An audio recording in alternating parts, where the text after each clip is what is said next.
కృష్ణా జిల్లా పెనమలూరులో ధాన్యం కొనేవారు లేరు అని రైతులు ఆవేదన వ్యక్తం చేస్తున్నారు. వర్షాలు పడుతున్నా ప్రభుత్వం పట్టించుకోవడం లేదు అని వాపోయారు. కనీసం గోనె సంచులు కూడా ఇవ్వడం లేదు అని ఆగ్రహం వ్యక్తం చేస్తున్నారు. ఎమ్మెల్యే బోడే ప్రసాద్ కన్నెత్తి చూడడం లేదు అని, ఓట్ల కోసం వచ్చేవారు కష్టాల్లో ఉంటే పట్టించుకోరా అని ప్రశ్నిస్తున్నారు.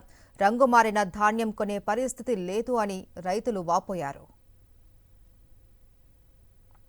మా ఒడ్డు తడిచిపోయి శుభ్రంగా అట్లా మరీ ఇదిగా ఉంది. కొనేవారు లేరు. అట్లా మిల్లర్స్ దగ్గరికి వెళ్తే 14 గంటల 13 అంటున్నారు. అదే పట్టించిన నాదులు లేరు అసలు మాకు. మొన్న వానప్పుడు తుఫాను మళ్ళీ ఇబ్బంది పడిపోతున్నా. అట్లా రైతులు నానా బాధలు పడుతున్నా. ఒడ్డు తిరగబోసినా కానీ ఎవరు కొనేవారు లేరు. చాలా పెట్టుబడి పెట్టి ఎకరానికి 35 ఏళ్ళ పెట్టుబడి పెట్టాం. కొంచెం రూపాయి ఇచ్చే మార్గం లేదు. అట్లా ఏం చేయాలో అర్థం కాదు. పురుగుల ముందు దాగి చచ్చిపోవాలనుకుంటున్నా. అది మా బాధ పట్టుకుని ఎవరో లేదు. ఎంఆర్ఓ లేడు, విఆర్ఓ లేడు, ఎమ్మెల్యే కూడా పట్టించుకోవట్లా. అంతా దొంగలు దొంగలు అయిపోయారు. మేము కబులు 2 ఎకరాలు చేస్తున్నాము.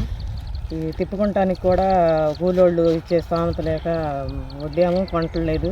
కూలోళ్ళకి డబ్బులు లేక ఈ తిరగబోసుకోలేక నానా అవస్థలు పడుతున్నాం. మా హస్బెండ్ నేను కూలోళ్ళకి డబ్బులు కూడా లేవు. ఈ ఒడ్డు కొనే మార్గం లేదు. పెట్టుబడి ఏమో చాలా అయింది. ఇప్పుడు ఏం చేయాలో అర్థం కావట్లేదు.